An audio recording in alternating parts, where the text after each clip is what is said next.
O poder da leitura. Brasileira lança serviço de assinatura de conteúdo em português para crianças nos Estados Unidos. Céu verde. Fenômeno raro acontece em Dakota do Sul e deixa moradores assustados. Crise na fronteira. Levantamento revela que 1 em cada 3 imigrantes detidos na divisa com o México é menor de idade. Tiroteios em massa levantam questão sobre possibilidade de processar fabricantes de armas no país. Nós prevemos que será possível, em situações específicas, que vai ser difícil o processo contra o fabricante de arma.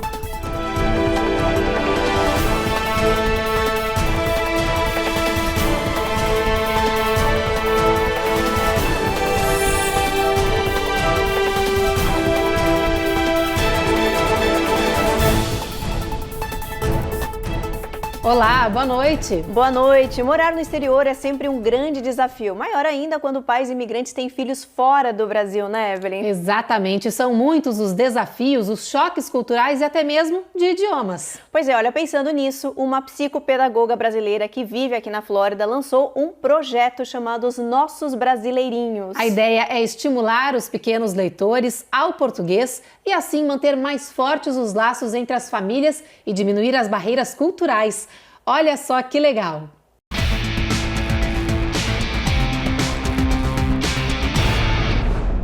Banana, maçã, abacaxi, pitanga. Ler, brincar e aprender. Essa é a ideia do projeto Nossos Brasileirinhos. Usar o poder dos livros com uma pitada de atividades lúdicas capazes de prender a atenção de qualquer criança. E assim elas aprendem o português. Aqui o desafio é descobrir as cores e os nomes de frutas típicas do Brasil. A ideia é da Sheina, uma psicopedagoga brasileira que se mudou para os Estados Unidos e esbarrou em um dos problemas mais comuns na vida de pais e mães imigrantes. Um dos grandes motivos que eu criei hoje os Nossos Brasileirinhos foi uma tentativa de alfabetizar ou inserir mais o português na vida da minha filha mais velha. Mas eu tive mais uma filha, né, a Sofia, que vai fazer 4 anos, e ela nasceu completamente imersa no mundo bilíngue.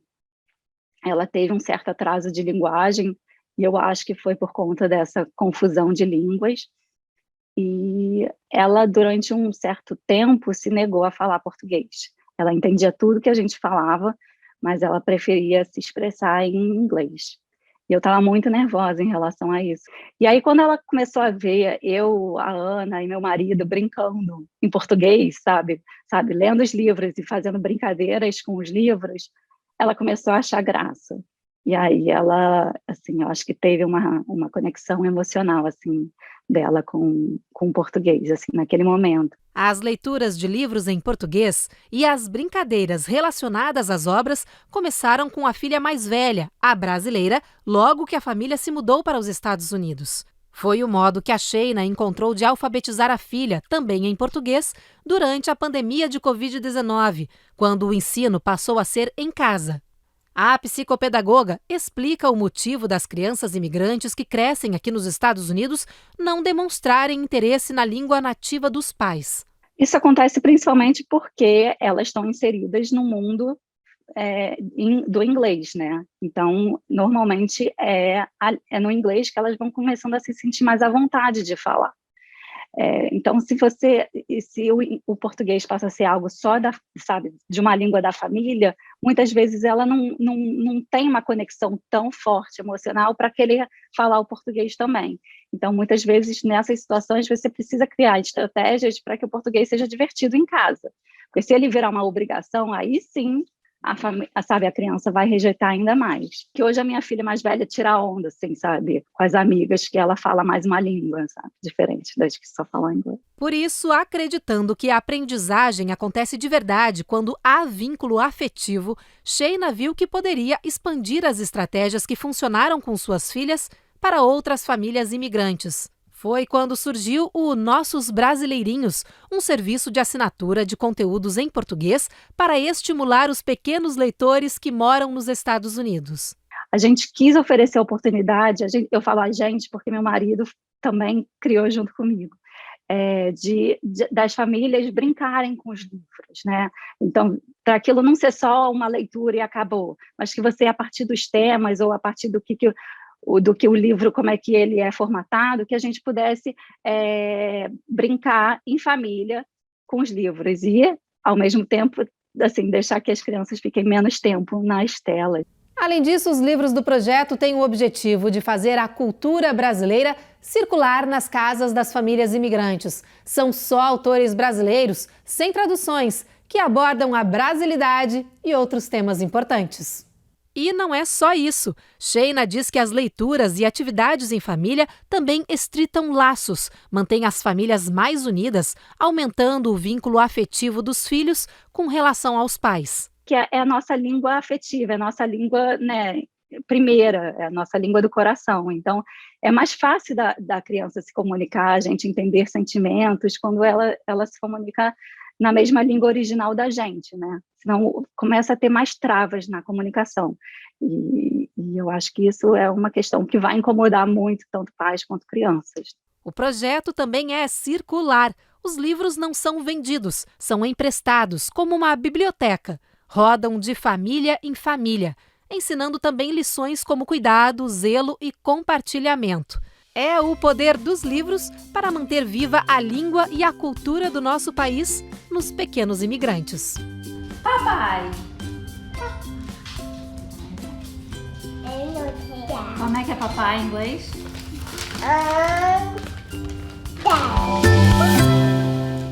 Que projeto bonito, importante, né, Ruth?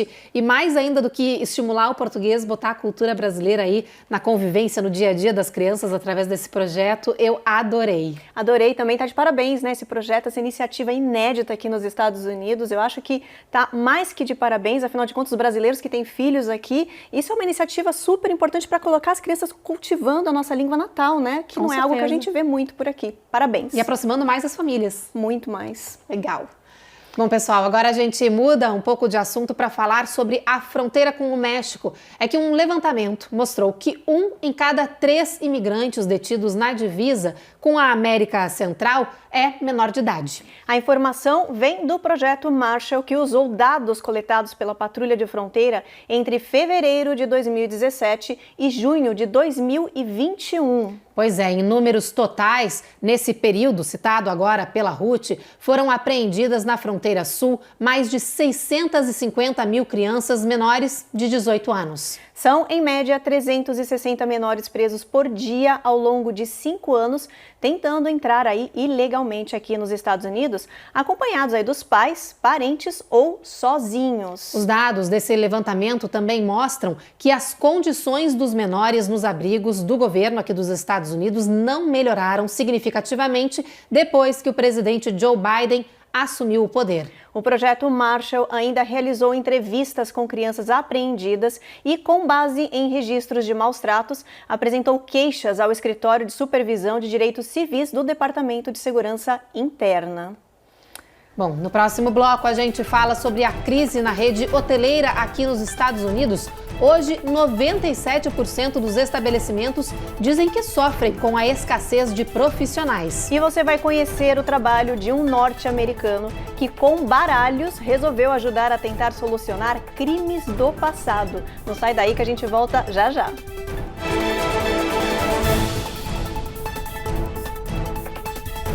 Américas no ar. Oferecimento BB Américas. A nossa gente faz a diferença. Ultimate Car Solutions. Excelência na compra do seu carro é o nosso compromisso. Rejuve Chip. Melhore agora a sua qualidade de vida. Royal Mortgage USA. Porque você merece o melhor. Estamos juntos para te dar segurança, onde tudo parece desconhecido. Estamos juntos para realizar o que você pensa ser impossível.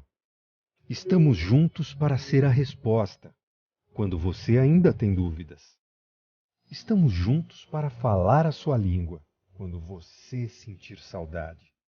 Estamos juntos com as nossas cores, para você se sentir em casa. Atravessamos fronteiras para estar aqui com você e para você. Estamos juntos. BB Américas Bank. A nossa gente faz a diferença.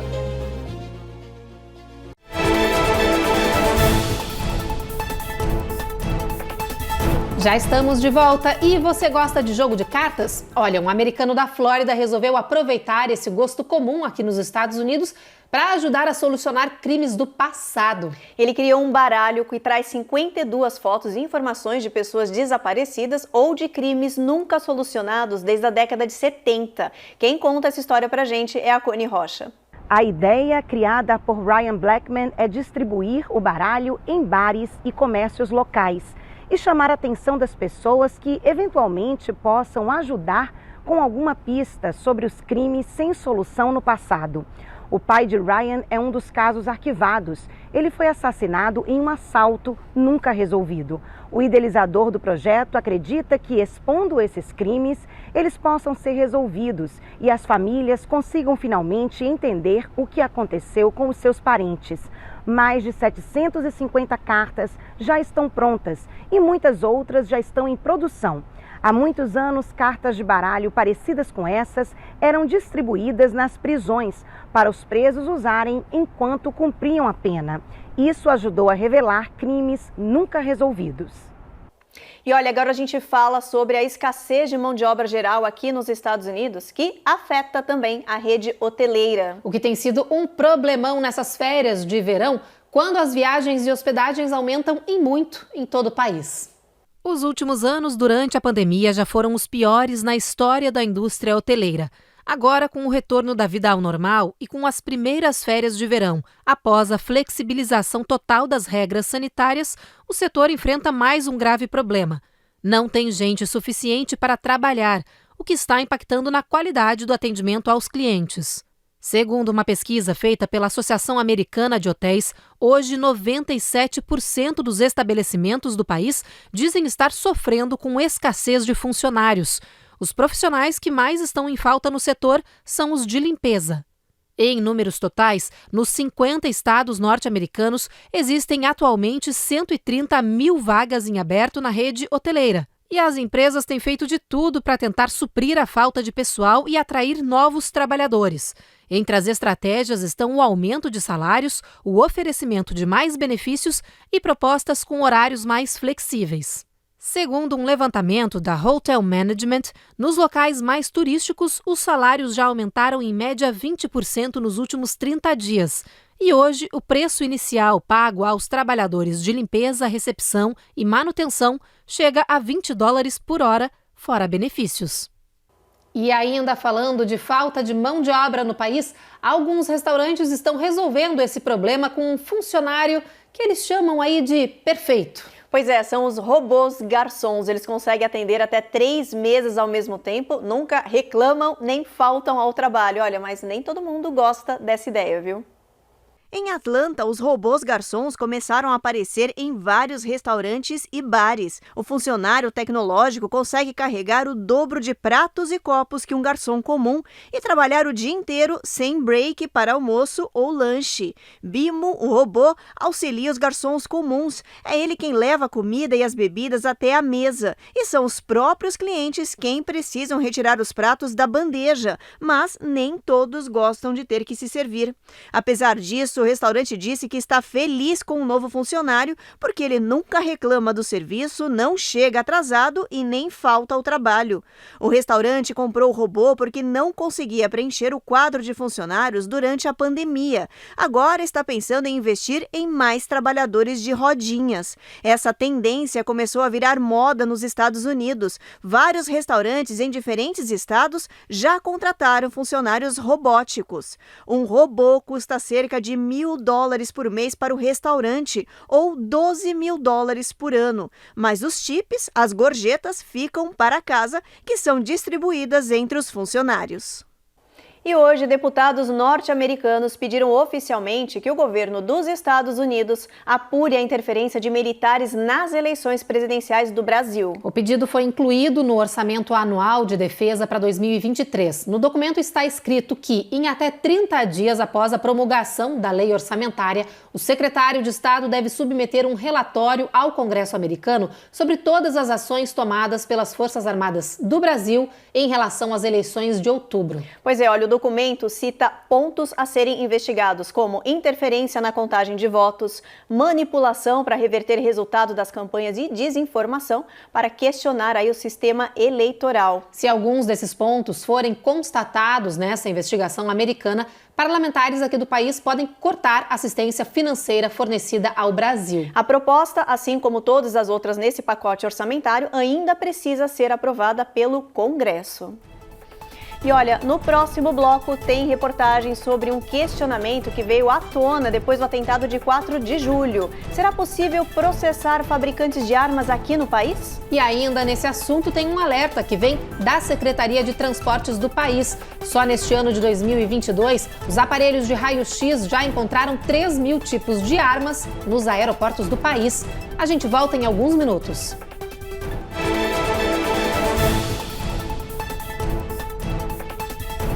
A beleza do Brasil, a tranquilidade da região serrana do Rio de Janeiro e você num empreendimento único. Casa de alto padrão, excelente investimento para quem vive aqui e quer o melhor do Brasil. Aproveite a alta taxa de câmbio, um projeto de requinte e bom gosto. Um luxo em cada detalhe. Ligue agora para 407-376-4006 e dê o primeiro passo para o futuro que você pode construir. A Ultimate Car Solutions é a sua revendedora de qualidade aqui no sul da Flórida de toda a família brasileira. Da hora que você passa por essa porta e sai com a chave do seu carro novo, nós cuidamos de todos os detalhes para que você tenha uma experiência positiva. O nosso relacionamento com o nosso cliente não termina na entrega do carro. Aqui sempre vai ser sua loja. Se você precisa, nós estamos aqui para te atender. Afinal de contas, aqui é a loja da sua família.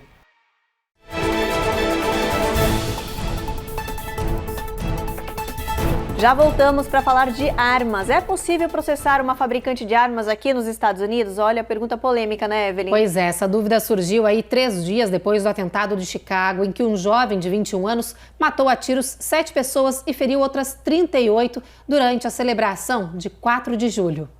Depois de um tiroteio em massa, vem a dor, indignação e a busca por responsáveis. Advogados criminalistas afirmaram que é difícil processar uma fabricante de armas, mas não é impossível. Nos Estados Unidos, existe uma lei federal aprovada pelo Congresso em 2005, indicando que os fabricantes de armas não podem ser criminalizados pelo uso de seus produtos em crimes em massa, mas podem ser sim processados por outros motivos relacionados, como negligência, quebra de contrato na compra de arma, defeitos da mesma ou publicidade inadequada, incentivando o uso de armas em situações de risco.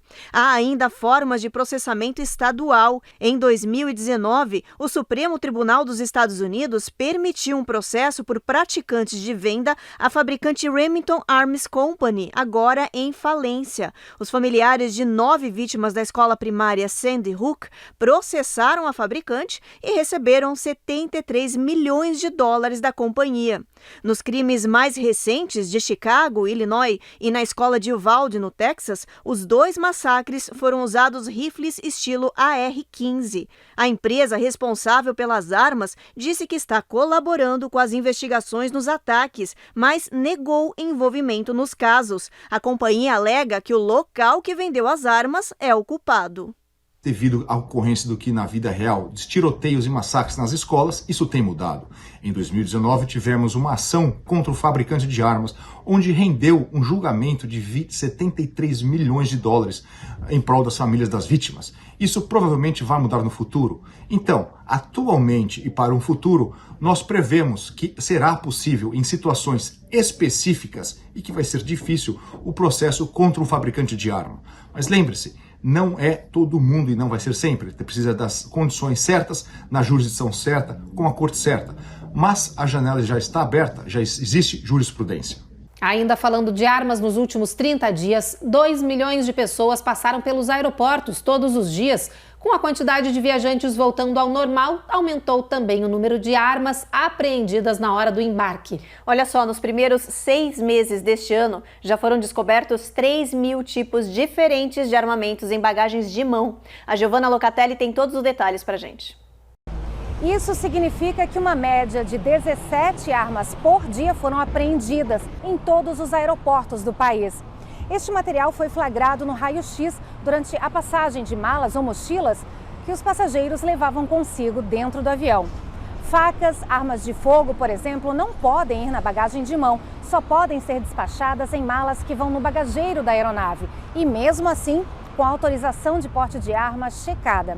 Segundo a Transportation Security Administration, se esse ritmo continuar, até o final do ano, o número de armas detectadas vai ultrapassar 6.000. Quantidade descoberta no ano passado em todo o país. O TSA mostrou alguns tipos de armas apreendidas: facas, canivete e armas de fogo. O relatório da Administração de Transporte de junho mostrou que no Logan Aeroporto de Boston, somente neste ano já foram apreendidas 14 armas de fogo, 12 delas carregadas. No ano passado, 18 revólveres foram interceptados pelas autoridades aqui na capital de Massachusetts. A maneira correta de você estar transportando a sua arma em um voo é você estar com a sua arma 100% descarregada, com todos os carregadores também 100% descarregados. E para acelerar o processo, quando a sua arma passa no raio-x, é bom você estar desmontando ela assim, fica um pouco mais fácil deles detectar que a sua arma está 100% desmuniciada. Você tem que estar embalando a sua arma numa caixa, estilo essa, ou uma caixa de metal, ou um cofre, que tem algum jeito que você está passando um cadeado ou a maneira de você estar trancando ela com uma chave ou uma senha. Você tem que trancar a sua arma, lembrando que munição não pode estar sendo transportada junto com uma arma. E agora a gente fala sobre segurança. Sabia que ela pode estar ameaçada em muitas cidades norte-americanas? É isso mesmo. Em todo o país, os departamentos de polícia lutam para recrutar novos policiais em meio à crise de falta de mão de obra no país. Bem agora, na época de verão, quando os departamentos de polícia têm a maior demanda do ano, faltam policiais nas ruas. O motivo é a escassez de profissionais no mercado norte-americano. Em todos os estados do país, há vagas em aberto, mas não tem gente para trabalhar, o que inclui os centros de emergência do 911. Is she threatening or fighting with anybody right now? O chefe de polícia de Kansas City diz que para tentar compensar a falta de trabalhadores, os oficiais que já existem andam tendo as cargas horárias aumentadas, o que é um perigo num serviço que demanda tanta atenção e foco. The people work here are working long hours, extra overtime to cover other shifts. O prefeito da cidade diz que a situação está complicada, mas que recrutar novos policiais é uma prioridade. But more than anything, that we need to all try to make sure we're helping other folks know that policing is a good path, it is a good pursuit. Um levantamento mostrou que a falta de policiais já está afetando a segurança pública em todo o país e causando atrasos no tempo de resposta em chamados. Em Portland, no Oregon, hoje existem apenas 108 oficiais. Em Kansas City, no Missouri, são 224. E em Dallas, no Texas, 550. Em Atlanta, na Geórgia, o prefeito anunciou que há 250 vagas em aberto. I'm looking for 250 officers and we're finding them. Em algumas cidades, o governo anda oferecendo bônus de contratação de até $20 mil para conseguir preencher as vagas. Outras regiões estão pagando a mais para manter os atuais funcionários. So if we're talking about recruiting today, para o Ryan, instrutor de uma empresa de treinamento de oficiais, é preciso que haja uma mudança de cultura com mais valorização do trabalho policial e aumento de salários. Só assim haverá mais interesse nesse tipo de serviço. Depois do intervalo, a gente explica o que aconteceu na Dakota do Sul, quando o céu do estado foi tomado por uma cor verde forte, seguida de uma tempestade. E você vai conhecer a história de uma parasurfista do Havaí que quer ajudar pessoas que, como ela, sofreram graves acidentes a encontrar um novo sentido para suas vidas. A gente volta já já.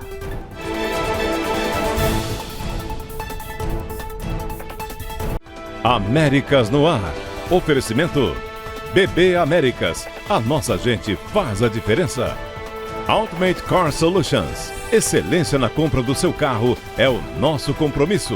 Rejuve Chip, melhore agora a sua qualidade de vida. Royal Mortgage USA, porque você merece o melhor. Eu sou Vanil Colodete, gerente-geral da nova Crabtree Nissan. Sejam bem-vindos.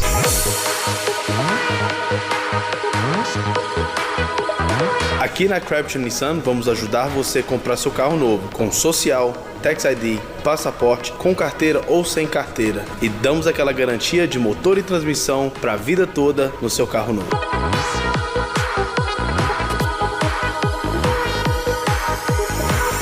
Enquanto envelhecemos, a função hormonal do nosso corpo diminui lentamente.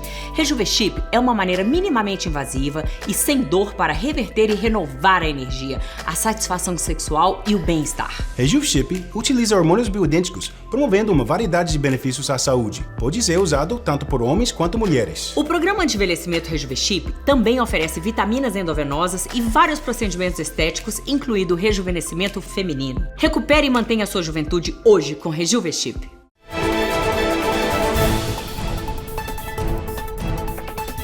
Agora a gente tem uma notícia curiosa. Um cachorro bateu o recorde por ser o primeiro a dar a volta ao mundo. Mas calma, ele não foi sozinho não, né, Ruth? Com certeza. Olha, a gente explica tudo. Savannah foi adotada por um aventureiro do New Jersey que decidiu fazer essa saga aí. Foram 7 anos viajando e muita história para contar. Olha só.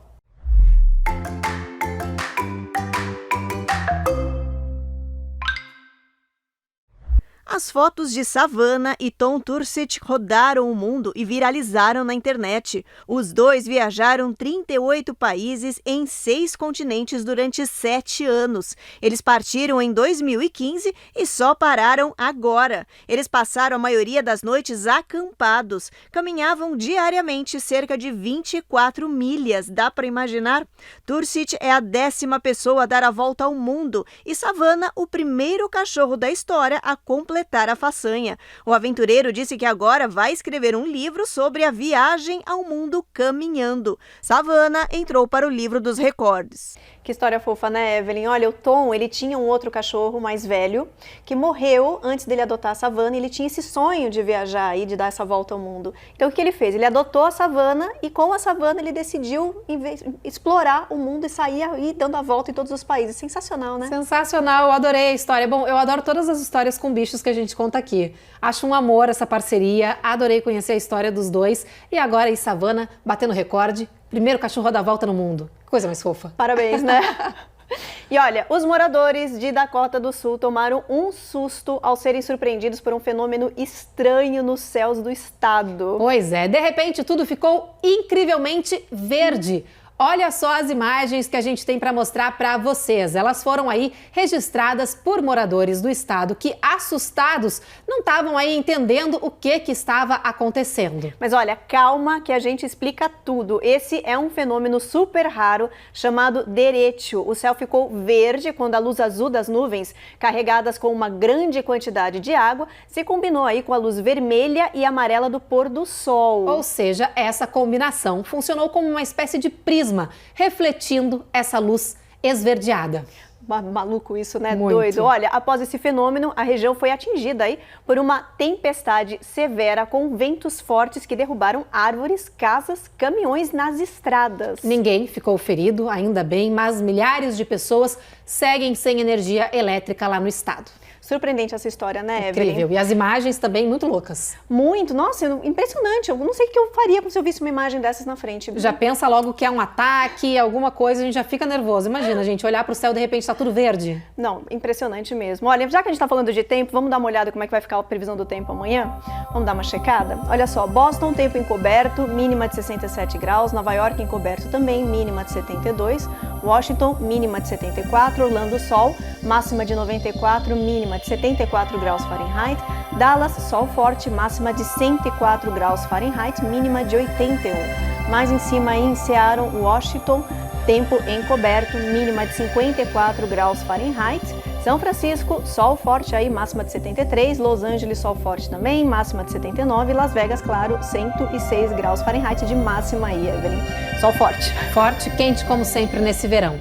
E olha, agora, pessoal, a gente vai viajar até o Havaí para conhecer a história de uma campeã. Pois é, estamos falando de uma havaiana, líder mundial em surf adaptado, que agora vai nos mostrar um pouquinho da sua rotina e contar como é que é participar de competições mundiais, mostrando que não há limites quando a gente tem força de vontade. My name is Mirava Nelson and I'm a para surfer. Ela era uma adolescente de 14 anos quando sofreu um acidente que a deixou paralisada da cintura para baixo. Na época, os médicos disseram que provavelmente ela nunca mais andaria. I was paralyzed from the chest down. Mayra conta que jamais aceitou as previsões para o futuro, então veio à tona toda a sua determinação. Após 6 anos usando cadeira de rodas e fazendo múltiplos tratamentos, Mayra provou que todas as estimativas para ela estavam erradas e conseguiu recuperar parte dos movimentos. Hoje, ela caminha com certa dificuldade, com a ajuda de uma bengala, mas está lá, firme e forte, dando um passo de cada vez. Em parte, a ajuda para vencer as dificuldades veio do mar, mais especificamente do surf. Mayra lembra que sentiu um certo medo quando se jogou no oceano pela primeira vez, mas que ao remar e pegar a primeira onda, se sentiu livre. Foi assim que o amor pelas ondas ganhou parte importante do coração da havaiana, que é mãe de 2 filhas. Mayra acabou se tornando uma parasurfista, uma modalidade de surf para pessoas com deficiência, e passou a representar o Havaí em campeonatos mundiais. Ela explica que sua prancha é especial, feita sob medida para sua deficiência. Hoje, Mayra é uma das melhores surfistas adaptáveis do planeta. There is a lot of newly injured people, young people too. Há muitas pessoas recém-feridas, muitos jovens, mas as pessoas precisam ser positivas como eu fui e lembrar que a gente pode até chegar no fundo do poço, mas não é para ficar lá não. Temos que continuar lutando, diz. Don't stay there. Keep fighting. Que história incrível e que mensagem maravilhosa, né, Ruth? Jamais desistir e continuar sempre lutando, independente do que aconteça com a gente. É uma inspiração, né? A gente tem que levar isso sempre com a gente. Eu concordo. Olha, é uma inspiração, vê essa matéria aí e fica com isso na cabeça. Não desista nunca. Olha, o Jornal Américas no Ar termina aqui. A gente espera vocês, então, amanhã, às 7h30 da noite. Vocês sabem, claro, sempre depois do Cidade Alerta. E agora vocês ficam com a série Todas as Garotas em Mim. Uma boa noite, pessoal. Boa noite.